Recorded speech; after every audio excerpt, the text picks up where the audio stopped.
Hi guys, I'm in my wife's car. It's a Dodge Durango, 2002, I believe. The rear brakes are howling like crazy. I can always tell when she comes home because the brakes will howl, and I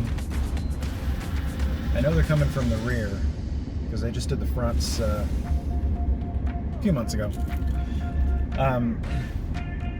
And didn't touch the rear, but you know, the front's got a nice new set of everything, new rotors, new pads, so might as well do that to the rear.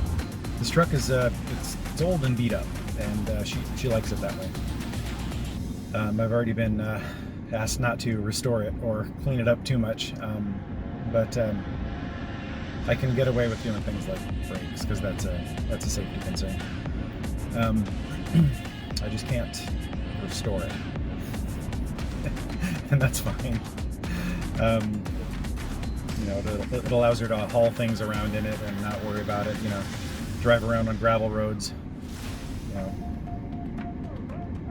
basically treat it like a truck. Let's see if we can do this.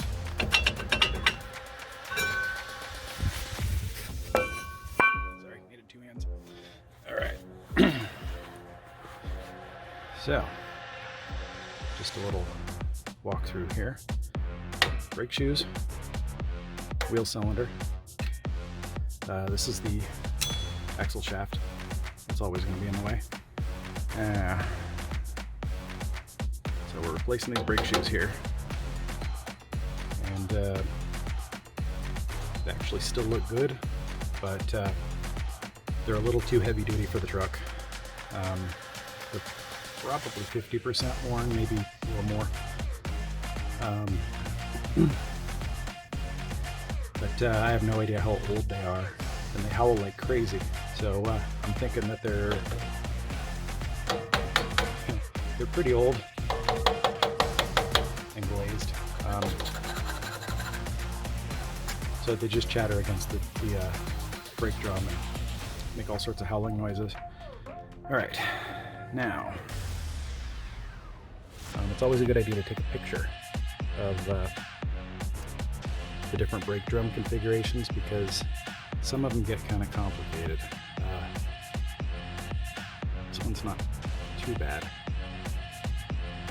Alright, here is the self-adjuster. I didn't order a new one of those. I'm going to reuse that, but the other stuff I got new. I got new springs and new spring here, new clip, new pin.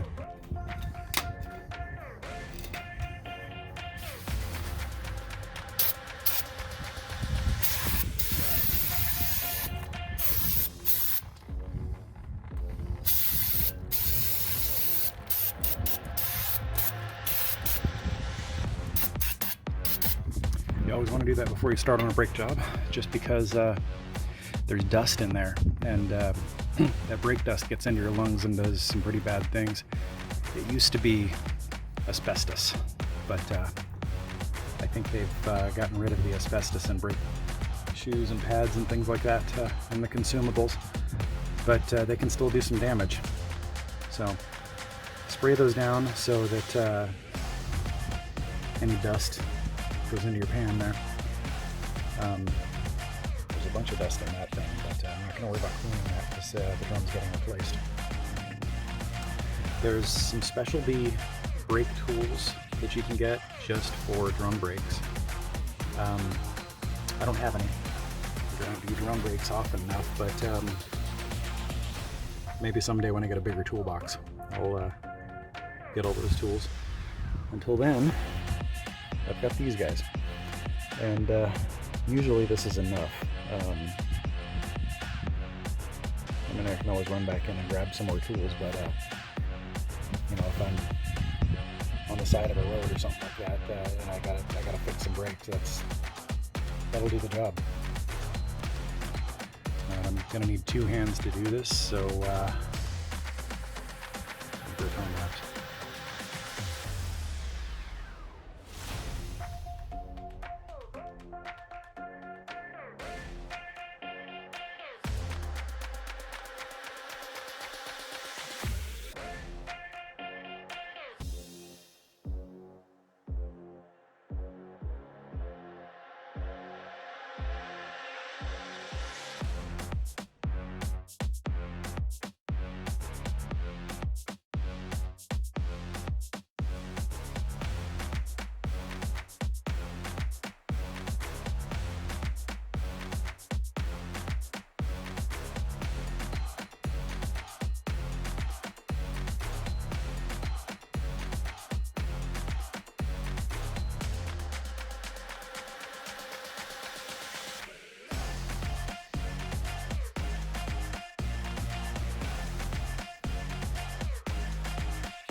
All right, I just finished up the brakes in the back.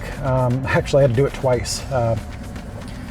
The brakes were assembled incorrectly, so the self-adjusters never worked. So that might be a big cause of all the squeaking and heat buildup and all that other stuff that led to all the howling out of the brakes. But I got it back together correctly.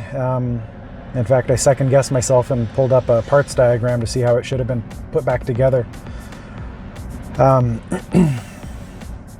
It's pretty good now. So I just pulled away from the house, and now I'm going to bed the brakes, or seat them, or burnish them. I guess it depends on what part of the country you're standing in. Before I do that, I'm going to take up any slack that's in the self-adjusters. So with that, I drive a little forward with the brakes, not hard. Drive a little backward with the brakes, not hard. Whenever I back up, I can hear a click, but I don't think the self-adjuster is that audible. I think it's just the shoes shifting around in there a little bit. I did grease all the points that came into contact with metal with brake and caliper grease. That's the only stuff you should use for brakes. It's less likely to run and drip when it gets hot. I mean, it still will, because all lubricants do. But if you tried to use axle grease or white grease or something like that in your brakes, you're asking for trouble. It's going to melt and drip all over the pad surfaces, and not good things come out of that.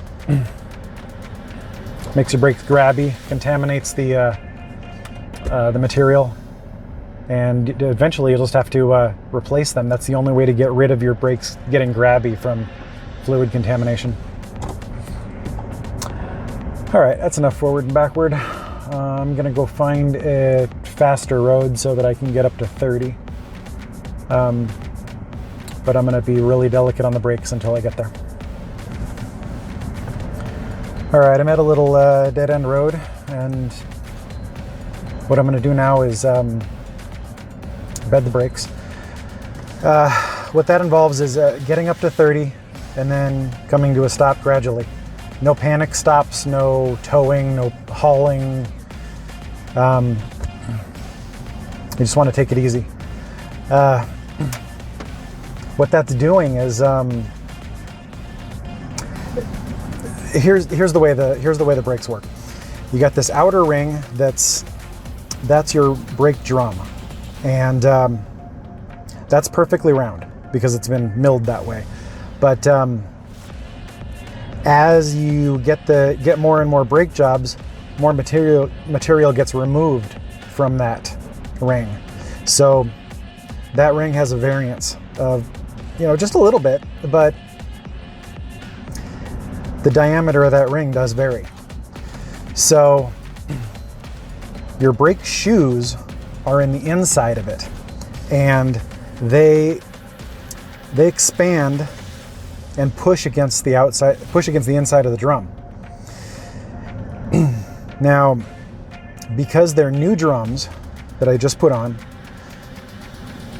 this is the smallest that outside ring will ever be.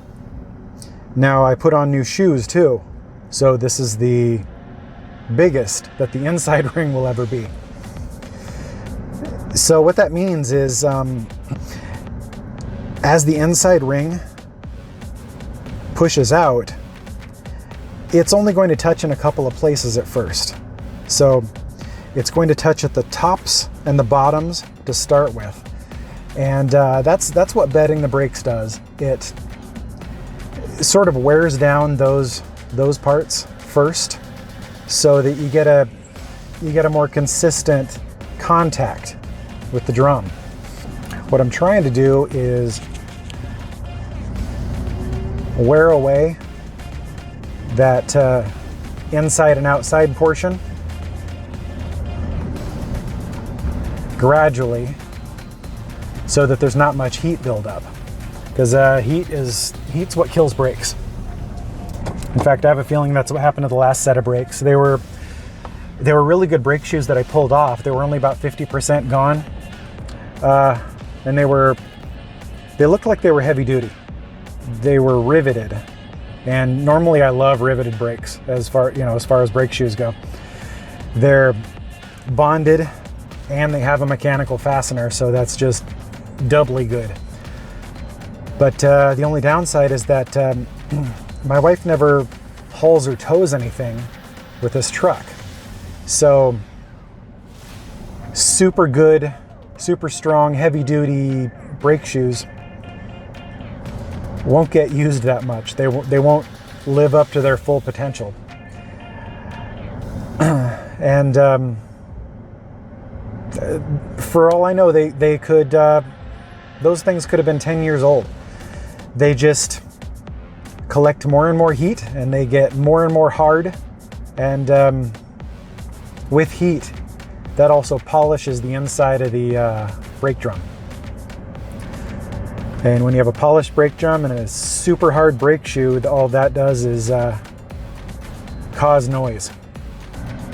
All right, I'm back at home. Brakes are good. I'm gonna call that job done. If I had taken that somewhere, I would have been, I wouldn't have had a choice in parts really, and I would have had to pay for labor. I would have been upcharged on all the parts. That would have been, I don't know, $300-400 worth of brake job that I just did. But here's what I paid. I got a higher quality of drum just because I like coated brake parts, and these are Power Stop. Got them from Rock Auto. They were like $30. I don't have any shop connections out here in Arizona. I just moved here about 1.5 years ago from out of state, so I don't really have anybody that I can say, hey, can I come over and use your brake lathe? So I'd be paying for their time, and mechanics charge a lot for their time. Last time I attempted to get drums turned, they wanted like 15 minutes, quarter hour per drum, which doesn't sound like a lot, but $100 an hour, that's $50 worth of drum turning. I can get new drums on Rock Auto for $25 a piece. I went with the premium ones though, because I liked the coating. So I paid $30 a piece for brand new drums. And unless you know somebody or you got a good deal going with a shop, that's probably the best way to go. Pads I got the softest ones I could find. They were Asbestos organic. I don't know what they put in organic to make them organic, but I know it's not asbestos anymore, but I have a feeling it's just called organic because there's a lack of solids in it. Like they're not semi-metallic and they're not ceramic. But I went with the soft ones because there's no hauling, no towing. It's just it's a really light rear end in the back of that truck. So, softer the better. And I got a new hardware kit because it was $4, and that's that's hard to beat. And it's a decent one too. It's a Asbestos hardware kit. So name brand stuff, good quality.